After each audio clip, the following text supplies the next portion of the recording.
אנחנו עדיין באותו נושא, אבל מזווית טיפה שונה. מצטרף אלינו עכשיו יונה שיף מילר מארגון NGO Monitor. ערב טוב. ערב טוב. אתם עוקבים אחרי התנהלות של ארגונים שקוראים בין היתר לחרם על ישראל. איזה הישג זה עבורם עכשיו ההחלטה הזו של האיחוד?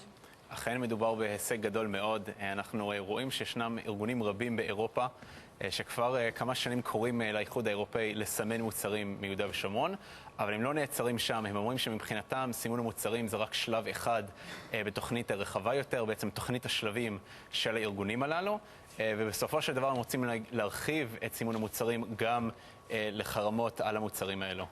מה זאת אומרת שלב אחד? מה השלבים הבאים? חרם מוחלט?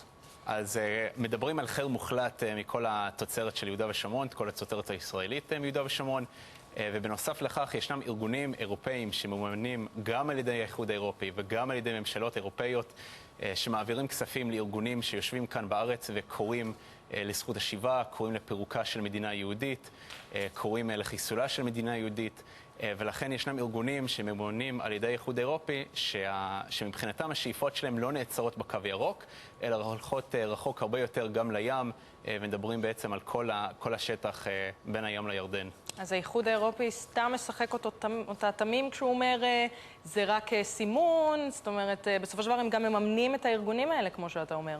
אכן, הם מממנים. אם הם תמימים או לא, זה כבר את צריכה לשאול אותם, אבל אנחנו כבר רואים הרבה מאוד כספים שעוברים שוב גם מהאיחוד האירופי עצמו, גם מממשלות של מדינות החברות באיחוד, שהולכים לארגונים כאלה שקוראים קודם כל לסימון מוצרים, אחר כך לחרם כללי, וחלקם גם אחר כך קוראים גם לזכות השיבה. מדובר בארגונים אירופאים או... זאת אומרת, מאיפה הארגונים הללו? אז חלק מהארגונים הללו הם ארגונים אירופאים, ממדינות כמו בריטניה, צרפת, מרחבי היבשת, וישנם גם ארגונים פלסטינים שגם זוכים לקבל מימון מהאיחוד האירופי, שהם גם נוטלים חלק בקמפיין הזה. אני חייבת לשאול, האם אתם חושבים שזה יישאר בגזרת אירופה, או שפוזלים לעוד כיוונים עם החרם הזה?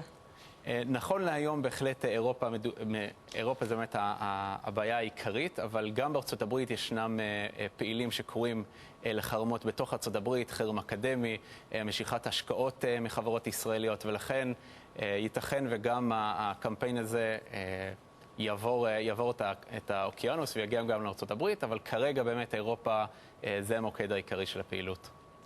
תודה רבה יונה שיף מילר מ-NGO Monitor. ערב טוב.